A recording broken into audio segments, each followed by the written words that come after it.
My name is Zella, and I am 58 years old. Last Thanksgiving, my daughter-in-law, Tiffany, slid an envelope across my dining table with a smirk on her face. She said, "Since you're too stupid to notice, here's something you should see." Inside were photos of her with my husband Harold. She expected me to crumble.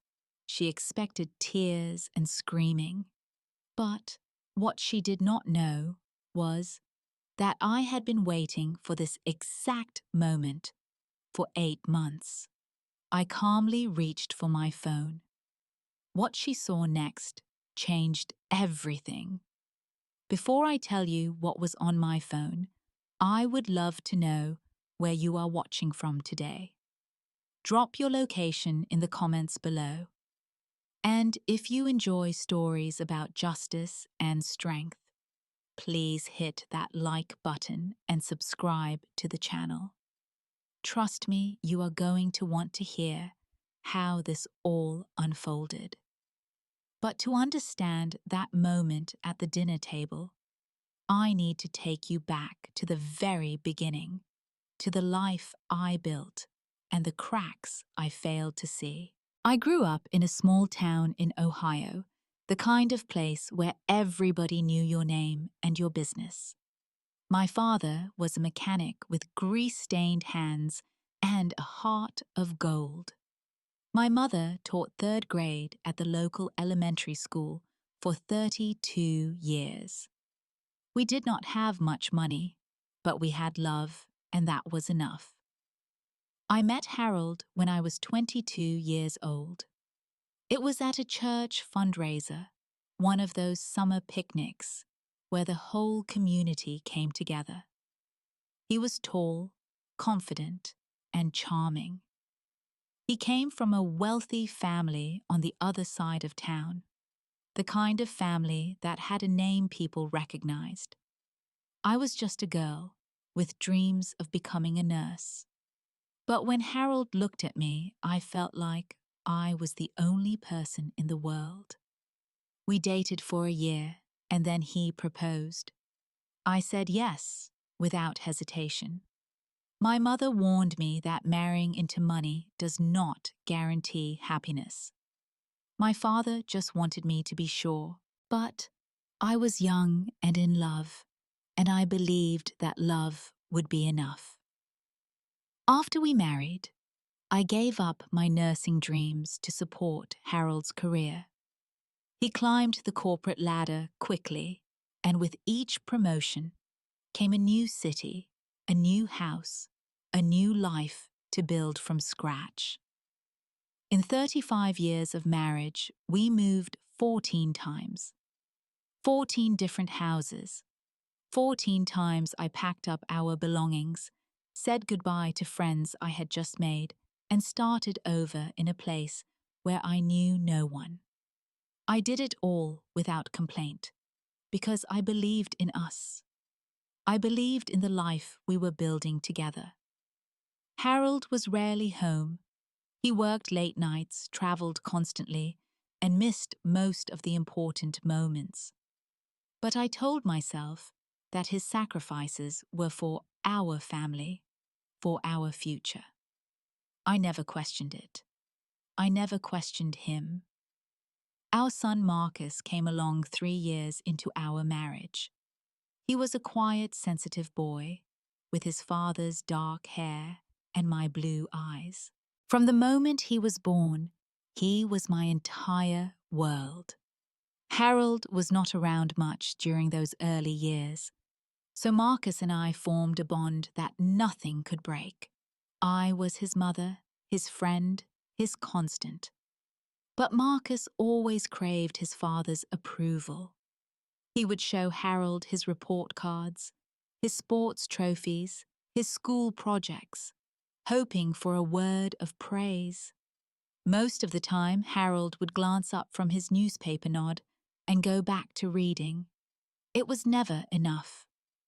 That hunger for validation stayed with Marcus into adulthood, making him successful in his career, but deeply insecure in his personal life. 4 years ago, Marcus brought a woman home to meet us. Her name was Tiffany.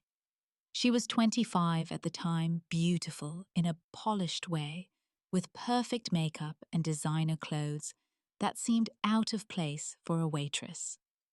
That is what she was when Marcus met her, a waitress at an upscale restaurant where he often had business dinners.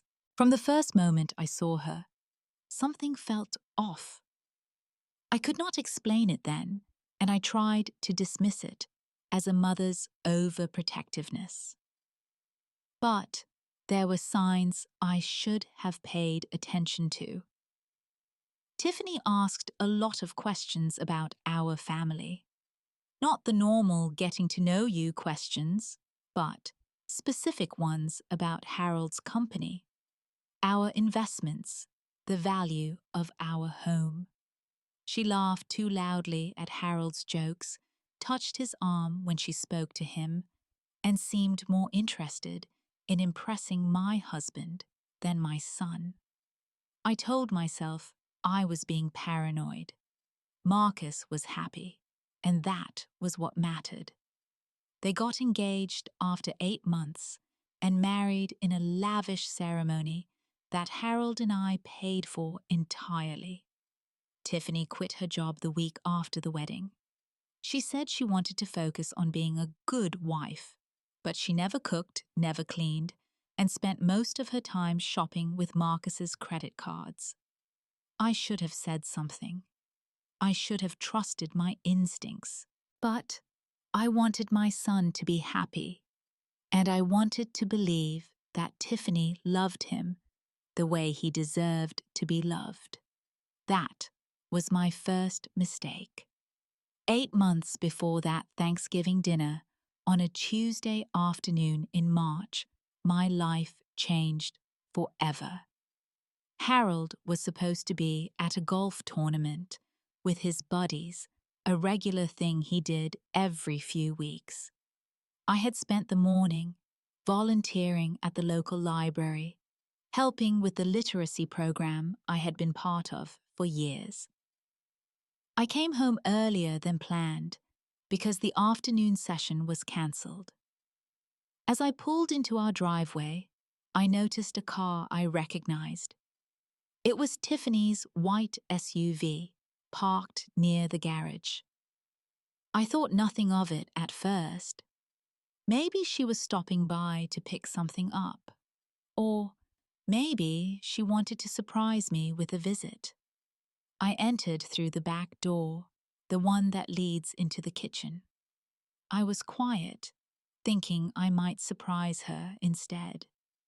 The house was silent, except for faint sounds coming from upstairs. Laughter, muffled voices. My heart began to beat faster, though I did not understand why. Something in my body knew before my mind could accept it. I set my purse on the kitchen counter and walked toward the stairs. Each step felt heavier than the last. The sounds grew clearer as I climbed. When I reached the landing, I saw that the master bedroom door was slightly open. Just a crack, but enough. I pushed it open a few more inches and saw them. My husband of 35 years in our bed with my daughter-in-law. The world tilted. My legs gave out beneath me, and I grabbed the hallway table to keep from falling. A crystal vase wobbled and nearly fell, but I caught it just in time. They were too absorbed in each other to hear anything. I backed away slowly, my hand over my mouth, to keep from making a sound.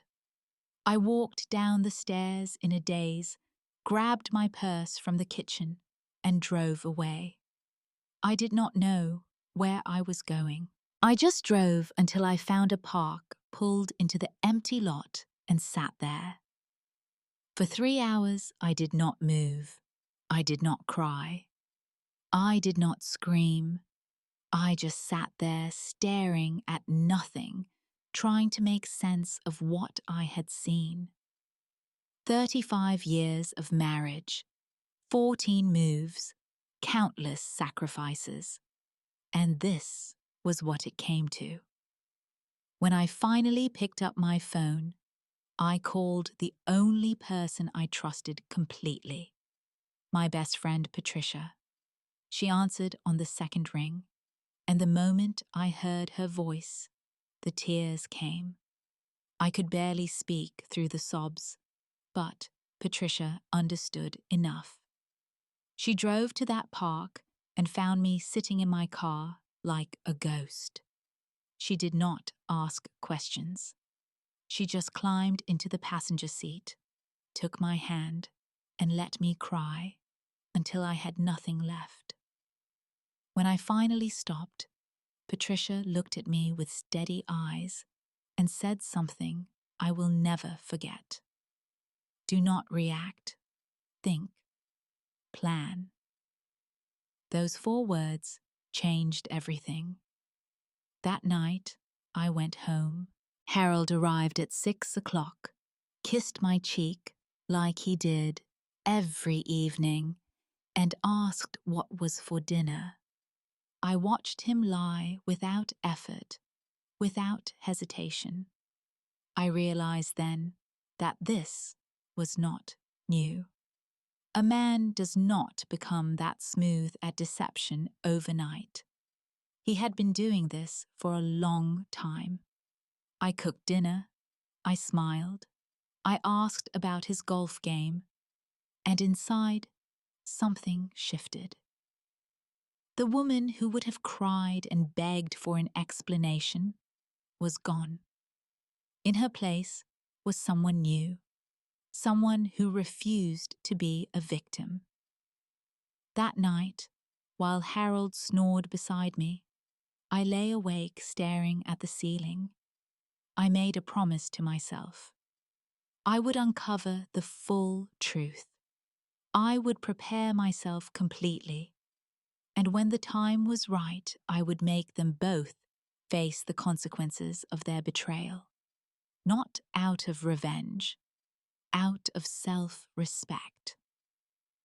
1 week after discovering the affair, I met a man named Samuel Green at a small coffee shop 2 towns away from where I lived.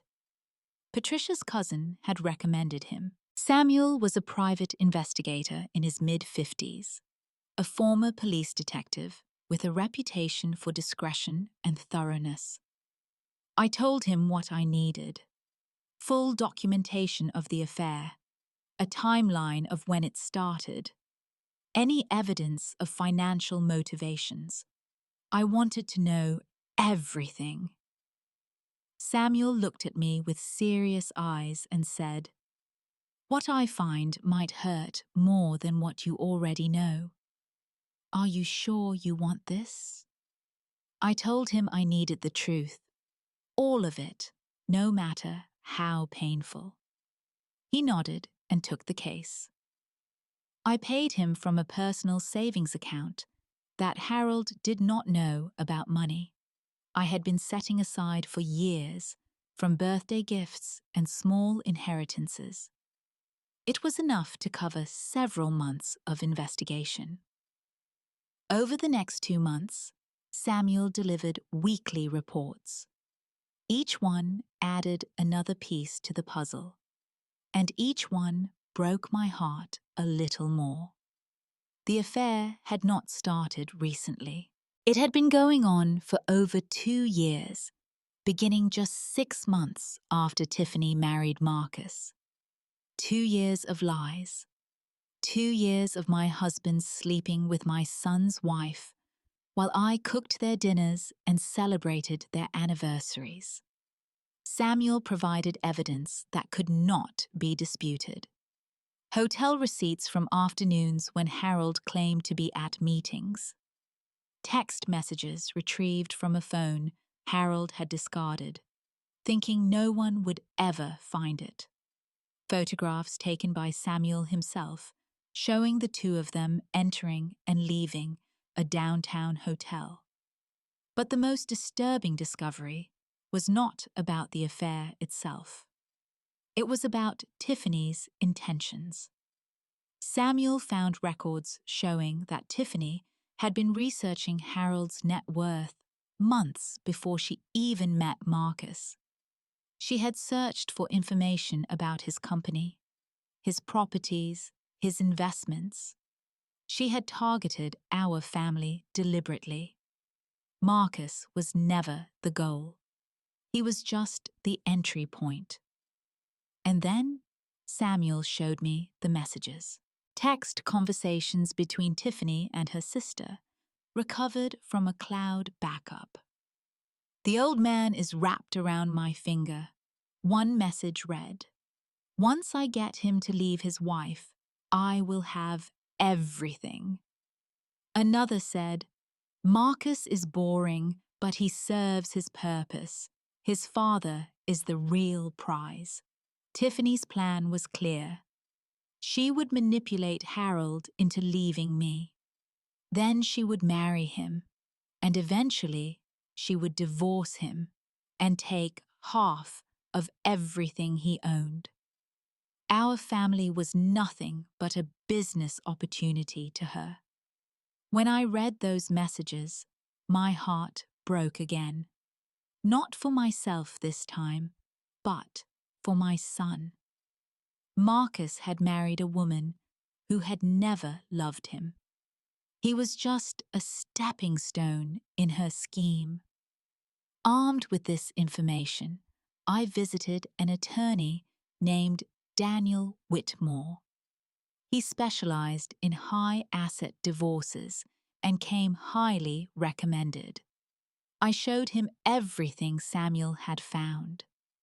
Daniel reviewed the evidence carefully and gave me his assessment. "You have more than enough grounds for divorce, with full protection of your assets." He explained something I had almost forgotten. Years ago, I had inherited my parents' farmland after they passed away. That land, which I had kept in my name only, was now worth over $2 million. The family home we lived in was in both Harold's and my name, but with documented evidence of adultery, I had significant leverage in any divorce settlement. Daniel began preparing the divorce papers in secret. I signed them and kept them locked in a safe deposit box at a bank Harold never visited. And through all of this, I continued to act normal. I cooked dinner. I smiled at Harold. I made pleasant conversation with Tiffany at family gatherings. They had no idea that the oblivious wife they thought they were fooling was building a case that would bring them both down. The trap was almost ready. In the months leading up to Thanksgiving, I watched Tiffany's behavior carefully. She was growing bolder, more confident. She seemed to think that victory was inevitable. At family dinners, she started making comments about my age, little jabs disguised as concern. "Zella, you look tired. Are you sure you are getting enough rest?" She criticized my cooking, my decorating, my old-fashioned ways of doing things. She touched Harold constantly when she thought no one was paying attention. A hand on his arm, a whispered comment that made him smile. She laughed at his jokes like he was the funniest man alive. And Harold, my husband of 35 years, soaked it all up like a dry sponge. Tiffany started suggesting that maybe Harold and I should downsize. She said the house was too big for two people, that it must be exhausting for someone my age to maintain. She mentioned retirement communities, places where people, like me, could relax and be taken care of. Harold started agreeing with her. He began leaving brochures around the house listings, for senior living facilities. The message was clear. They wanted me out of the picture, and they were laying the groundwork to make it happen. I said nothing. I just watched and waited. 3 weeks before Thanksgiving, I was in the garden, pruning the rose bushes I had planted years ago. Harold and Tiffany did not know I was home. My car was parked in the garage out of sight. Through the open kitchen window, I heard their voices. I stayed still, hidden behind the tall hedges, and listened. "When are you going to tell her?" That was Tiffany, her voice impatient. "I am tired of sneaking around." "After the holidays," Harold replied. "I will ask for a divorce in January. It will be easier that way." "Good," Tiffany sounded pleased. "I already found the perfect house for us. That modern place on Lakewood Drive. And do not worry, I have a plan to make sure she does not get much in the settlement." "What plan?" I have been collecting evidence of her supposed mental instability. Forgetfulness, mood swings, things like that. I have been documenting everything. We can use it against her in court, make her seem incompetent. My blood ran cold. They were not just betraying me. They were planning to gaslight me to make me look mentally unstable so they could take everything I had built.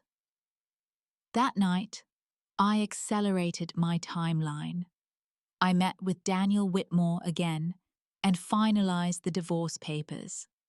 They would be filed the day after Thanksgiving. I arranged for all my protected assets to be secured. I prepared a folder containing copies of all the evidence Samuel had gathered. And I created a presentation on my phone. Photos of Harold and Tiffany together, screenshots of their text messages, financial records, and most importantly, Tiffany's scheming messages to her sister. When I told Patricia what I was planning, she smiled and said, "Thanksgiving dinner is going to be unforgettable." I invited the whole family, Harold, Marcus, Tiffany, and also Harold's brother George and his wife Linda. I wanted witnesses. I wanted everyone to see the truth. The night before Thanksgiving, I slept peacefully for the first time in 8 months. Tomorrow, the masks would finally fall, and I would be the one removing them. Thanksgiving Day arrived cold and crisp. I woke early and began preparing the meal I had made countless times before. Turkey with all the trimmings, homemade stuffing, cranberry sauce from scratch, my famous pecan pie that everyone always requested. The house looked beautiful. I had decorated it with autumn flowers and golden candles. The dining table was set with our best china, the set my mother had given me as a wedding gift 35 years ago. Guests began arriving in the afternoon. George and Linda came first, bringing wine and warm hugs. Then Marcus arrived, looking tired but happy to be home. And finally, Harold and Tiffany, who had driven together from wherever they had been. I greeted everyone with a smile. I played the role of the gracious hostess, just as I had done for decades. But inside, I was calm and focused. I knew exactly what was coming. During dinner, I noticed Tiffany whispering to Harold several times. They exchanged glances and small smirks, like children sharing a secret. I saw Tiffany keep touching her purse, checking that something was still inside. The conversation flowed easily enough. George told stories about his recent trip to the coast. Marcus talked about a project at work. Linda complimented the food.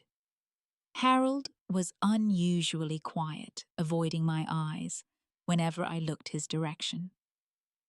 After dessert, as everyone was finishing their coffee and pie, Tiffany cleared her throat. "I have something important to share with the family," she announced. The table fell silent. All eyes turned to her. She reached into her purse and pulled out a manila envelope. With a smile that did not reach her eyes, she slid it across the table toward me. "Since you are apparently too stupid to notice what has been happening in your own house," she said, her voice dripping with false sweetness, "here is some evidence. Photos of me and Harold. We have been together for over 2 years. He is leaving you." The silence that followed was deafening. Harold looked down at his plate, saying nothing. Marcus stared at Tiffany with confusion and horror. George and Linda exchanged shocked glances. "Tiffany, what are you talking about?" Marcus's voice was barely a whisper. Tiffany ignored him. She kept her eyes on me, waiting for me to crumble. Waiting for the tears, the screaming, the devastation she had planned to cause. I picked up the envelope. I did not open it. I did not need to see what was inside. Instead, I looked at Tiffany with a calm I had practiced for months. "Is this all you have?" I asked. Her smile faltered slightly. "That is enough to destroy you. Harold and I are in love. You need to accept it." I set the envelope down on the table and reached for my phone. I opened it slowly, deliberately. "Before you celebrate," I said, "there is something you should see." I turned the screen toward Tiffany. On it were the divorce papers, already signed, already dated, filed 3 days earlier. "I filed for divorce last week," I said. "It will be finalized within 60 days." Tiffany's face went pale. The smug expression vanished, replaced by confusion and the first flicker of fear. I swiped to the next screen. Screenshots of her messages to her sister. "The old man is wrapped around my finger," I read aloud. "Once I get him to leave his wife, I will have everything." I swiped again. "Marcus is boring, but he serves his purpose. His father is the real prize." Marcus stood up from the table, his chair scraping against the floor. "What is this, Tiffany? What is she talking about?" I kept going. I showed them the financial records. Samuel had uncovered evidence that Tiffany had been siphoning money from Marcus's accounts for years. Small amounts at first, then larger ones. Thousands of dollars transferred to accounts Marcus had never seen. "I have known about this for 8 months," I said. "I have been watching, documenting, waiting." I looked at Harold, the man I had loved for 35 years, the man I had sacrificed everything for. "And you," I said, 35 years of marriage. This is how you repay me." Harold opened his mouth to speak, but no words came out. For once in his life, he had nothing to say. I stood up from my chair, feeling stronger than I had ever felt. "This house is legally protected," I said. "My inheritance is in my name only. My attorney has made sure that everything I deserve will stay with me. You," I looked at Harold, "will leave this marriage with nothing but the shame you deserve. And you," I turned to Tiffany, "your scheme is finished. Marcus's attorney will be contacting you about the money you stole." The room was completely silent. Tiffany's face crumpled. She started to cry, claiming it was all a misunderstanding, that she never meant to hurt anyone. But I was done listening to her lies. For the first time since I married Harold, I felt completely, utterly free. That night, Harold packed a bag and left. He did not argue. He did not apologize. He just drove away to a hotel, his tail between his legs. Tiffany fled to her sister's house without a word to Marcus. She did not even look at him as she walked out the door. George and Linda stayed to help me clean up. Linda held my hand and said how sorry she was, how she never suspected anything. George could barely look at me, ashamed of his own brother. But the person who surprised me most was Marcus. He came to see me the next morning. His eyes were red from crying, and he looked like he had not slept all night. He stood in my kitchen, the same kitchen where I had made him breakfast thousands of times, and he apologized. "Mom, I am so sorry," he said. "I brought her into our lives. This is all my fault." I pulled him into my arms the way I had when he was a little boy. "This is not your fault," I told him. "You loved her. There is no shame in that. The shame belongs to people who take advantage of love." In the weeks that followed, the news spread through our family and community. Harold's reputation was destroyed. Friends he had known for decades stopped returning his calls. His brother George refused to speak to him.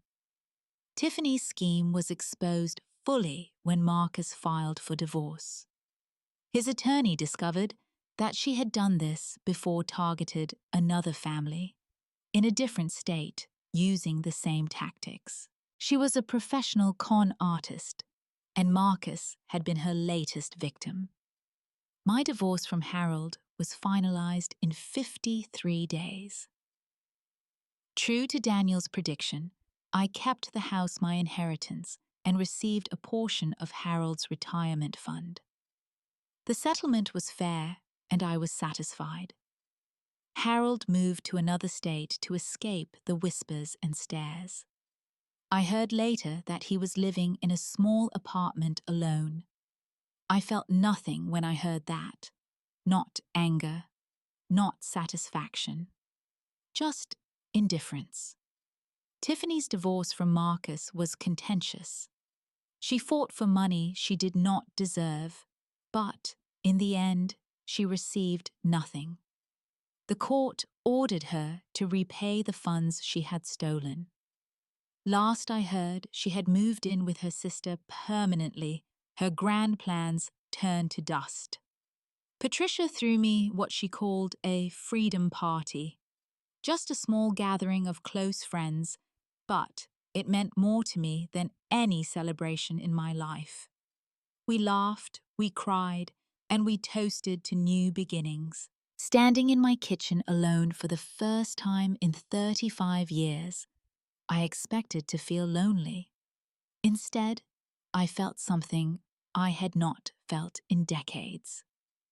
Possibility. The first months of my new life were not easy. I will not pretend they were. 35 years of marriage, even a deeply flawed one, leaves a void. I had spent my entire adult life being Harold's wife, and suddenly, I was just Zella. I did not know who Zella was anymore, without someone else to define her. Mornings were the hardest. I would reach across the bed for someone who was not there. I would cook enough coffee for 2 people out of habit. I would start to tell Harold something before remembering he was gone. I grieved. Not for Harold, not really, but for the life I thought I had. For the marriage I believed was real. For the decades I had invested in something that turned out to be built on sand. Patricia came over almost every day those first weeks. She did not try to fix me or offer advice. She just sat with me, let me talk or cry or sit in silence. That kind of friendship is rare and precious, and I will never take it for granted. I started seeing a therapist, a kind woman named Dr. Hayes, who helped me unpack decades of ignored feelings. I realized that I had lost myself somewhere along the way. I had been so focused on being a good wife, a good mother, a good hostess, that I had forgotten to be myself. Slowly, things began to change. I increased my hours at the library literacy program and eventually became its director. Teaching adults to read gave me a sense of purpose I had been missing. Watching someone sound out their first complete sentence, seeing the pride in their eyes, reminded me why I had wanted to be a nurse all those years ago. I wanted to help people. I still did. I took a trip to the coast by myself, my first solo vacation ever. I rented a small cottage near the beach and spent a week doing nothing but walking on the sand, reading books and watching the waves. I discovered that I actually enjoyed my own company. I reconnected with friends I had neglected during my marriage, women I had lost touch with during all those moves. Some of those friendships could not be rebuilt, but others welcomed me back without judgment. We started a monthly dinner club, and those evenings became highlights of my life. I planted a garden, a real one with vegetables and herbs and flowers of every color. There was something healing about putting my hands in the dirt, watching things grow from tiny seeds into living plants. It felt like a metaphor for my own life. Marcus started visiting every Sunday for dinner. Our bond, which had always been strong, grew even deeper. He was healing too, learning to trust again after Tiffany's betrayal. I encouraged him to be open to love when it came. Do not let one bad experience close your heart, I told him. There are good people out there. You deserve to find one. 6 months after my divorce, I adopted a rescue dog named Biscuit. He was a scruffy little mutt with floppy ears and a tail that never stopped wagging. He became my constant companion, my reason to get up and walk every morning, my source of unconditional love. I learned something important during that year. Being alone is not the same as being lonely. I had felt lonely in my marriage for decades, even with Harold in the house. Now, living by myself with just Biscuit for company, I felt more connected to myself than ever before. One evening, about a year after that Thanksgiving dinner, I sat on my back porch, watching the sun set over my garden. Biscuit was curled at my feet, snoring softly. The air smelled like jasmine and fresh earth. I thought about everything that had happened: the betrayal, the pain, the planning, the confrontation, the aftermath, and I thought about what I had learned. Silence is not weakness. Sometimes it is strategy. Sometimes the smartest thing you can do is keep quiet, observe, and prepare. Trusting yourself is more important than trusting others. My instincts had told me something was wrong with Tiffany from the beginning. I should have listened. Some people show you who they are slowly. Pay attention. The red flags were there. I just did not want to see them. You can rebuild at any age. 58 is not too old to start over. No age is too old to choose yourself. Real strength is not avoiding pain. It is walking through it. I could not prevent what Harold and Tiffany did, but I could control how I responded. I chose dignity. I chose preparation. I chose my own well-being. I do not hate Harold anymore. I do not hate Tiffany either. Hatred takes too much energy, and they are not worth it. They are living with the consequences of their choices, and I am living with the freedom of mine.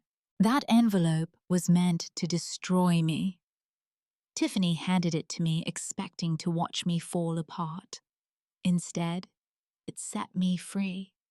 It gave me permission to stop pretending, to stop sacrificing, to finally put myself first. If you are watching this and you are in a similar situation, if someone is trying to break you, remember what I learned. Knowledge is power. Silence can be your shield until you are ready to strike. Do not react in anger. Think.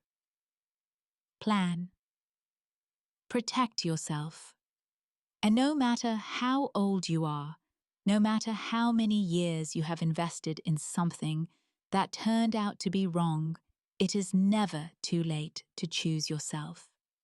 It is never too late to start over.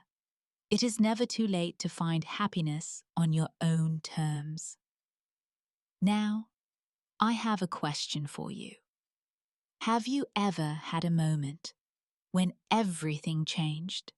When you had to find strength you did not know you had? I would love to hear your story in the comments below. If this story touched you, please hit the like button and share it with someone who might need to hear it today. And if you have not already subscribed to the channel, so you do not miss more stories like this one, thank you for spending this time with me. Thank you for listening. I hope that wherever you are, whatever you are going through, you remember that you are stronger than you think. Sometimes the best revenge is simply living well. And I intend to live very, very well.